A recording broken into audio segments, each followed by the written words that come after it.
Hello everyone.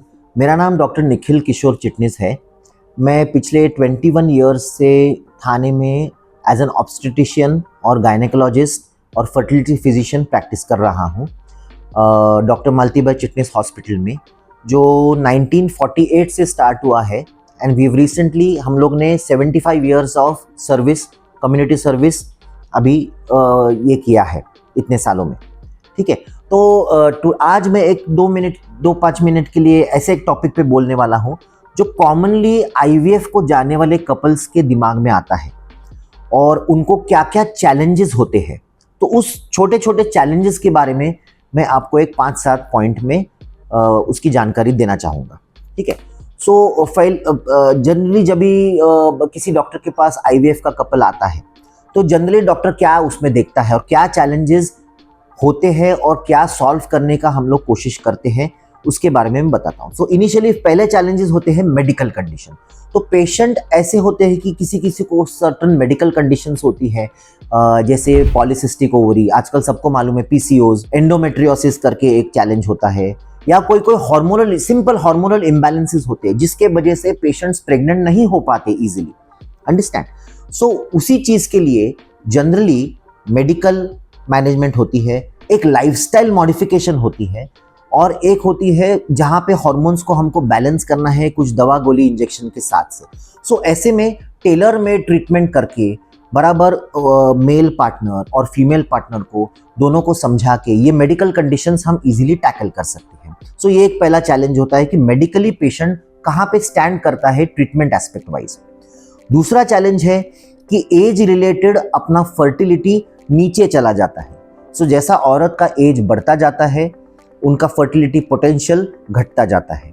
So this is common, और आजकल ये कॉमन क्यों हो रहा है? Because many people are career oriented, उनको चाइल्ड जल्दी नहीं चाहिए शादी के बाद। ऑब्वियसली उनका पर्सनल मैटर होता है, बट देन लेट करते हैं शादी, 35, 37, 38 में शादियां हो रही है। Again that is not a problem, but वो एक चैलेंज डॉक्टर के लिए बन जाता है कि जैसा उम्र पेशेंट की बढ़ रही है उनका फर्टिलिटी पोटेंशियल लो हो रहा है। तो उसके लिए हम क्या कर सकते हैं? अभी टेक्नोलॉजीज लाइक आईवीएफ आया है, इक्सी आया है, इमसी आया है, जिसके वजह से अच्छी तरह से स्पर्म प्रिपरेशन करके या अच्छी तरह से एग्स बना के उनका रिजल्ट इंप्रूव हो सकता है। The other challenge is male infertility. ऐसा नहीं है कि औरत का ही प्रॉब्लम है, अगर कोई किसी को बच्चा नहीं हो रहा है तो औरत का ही इश्यू है, नहीं। आजकल ऐसा देखा गया है कि बहुत इश्यूज मेल पेशेंट्स में ज़्यादा आ रहे हैं। इन टर्म्स ऑफ क्या? स्पर्म काउंट लो है, इरेक्टाइल डिस्फंक्शंस है, उनको भी डायबिटीज़, थायराइड ऐसी बीमारी है जिसके वजह से स्पर्म मॉर्फोलॉजी, मोटिलिटी, उसमें प्रॉब्लम्स आने लग गए हैं। उनका एज जैसा 40, 41, 42 क्रॉस होता है, स्पर्म डीएनए फ्रैगमेंटेशन बढ़ता है, स्पर्म बहुत फ्रजाइल हो जाते हैं, नाजुक हो जाते हैं, जिसके वजह से फर्टिलिटी पोटेंशियल कम हो जाता है और इम्प्लांटेशन नहीं हो पाता है। So male factors equally challenging है अभी टैकल करने के लिए।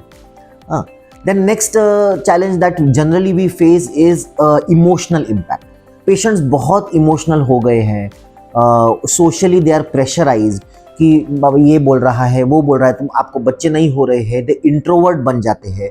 सो ऐसे में उनको फ्रस्ट्रेशन आ जाता है, गिल्ट आ जाता है, ग्रीफ आ जाता है। तो ऐसे में बहुत से हॉस्पिटल्स अभी अच्छे सपोर्ट ग्रुप्स प्रोवाइड करते हैं, अच्छे काउंसलर्स प्रोवाइड करते हैं, जिसमें आप ओपन होके 1-to-1 सेशन में उनसे ओपन होके आप अपना माइंड क्लियर कर सकते हैं। There are other mindful techniques हम लोग अप्लाई करते हैं, जैसे हम मेडिटेशंस पेशेंट्स को रिकॉर्डिंग्स देते हैं, आप मेडिटेशन सुन लो, ओमकार करो, या ऐसे कोई अदर होलिस्टिक अप्रोचेस भी होते हैं जिससे इमोशनल इम्पैक्ट कम से कम रखने की हम कोशिश करते हैं। सबसे इम्पॉर्टेंट चीज़ आईवीएफ अगर बोलेंगे तो बोलते हैं बाबा बहुत महंगा है, फाइनेंशियल बर्डन ज़्यादा है, तो हम इसमें क्या करें? तो अभी उसमें मैं जनरली पेशेंट्स को, जनरली ये डॉक्टर सब क्या बोलते हैं, हम लोग अभी कैसा, how do we deal with them, कि we offer them EMI option offer करते हैं। कोई इंश्योरेंस पॉलिसीज़ है या बजाज फिनसर्व या ऐसे कोई इंश्योरेंस कंपनीज़ है मार्केट में जो अच्छे रेट में 0 ईएमआई में आपका ये स्मॉल लोन, इसका जो समझो 2-2.5 लाख, 1.5 लाख, 2 लाख जो भी है, लोन्स करके देते हैं. So there are other techniques also, plus segmented cycles करके हम आधा पैसा पहले आधा बाद में, तो ऐसा भी हम लोग we try to help the couple in all the ways possible. Last and foremost important is cultural और सोशल स्टिग्मा होता है पेशेंट को. मतलब मुझे इनफर्टिलिटी है, चलो तो मैं अभी यहाँ नहीं जाऊंगी, मैं फंक्शन में नहीं जाऊंगी, मुझे कोई पूछेगा हमेशा वही बताएगा, तो वो एक बहुत बड़ा प्रेशर कल्चरल और सोशल स्टिग्मा हो जाता है. सो इसमें पेशेंट खुद को आइसोलेट कर देता है सोशली. सी हम लोग सोशल लोग हैं, भारत में सब लोग सोशल है, किसी को अकेले रहना पसंद नहीं होता है. बट ऐसे कंडीशन में लोग खुद को आइसोलेट कर देते हैं, डिप्रेस हो जाते हैं.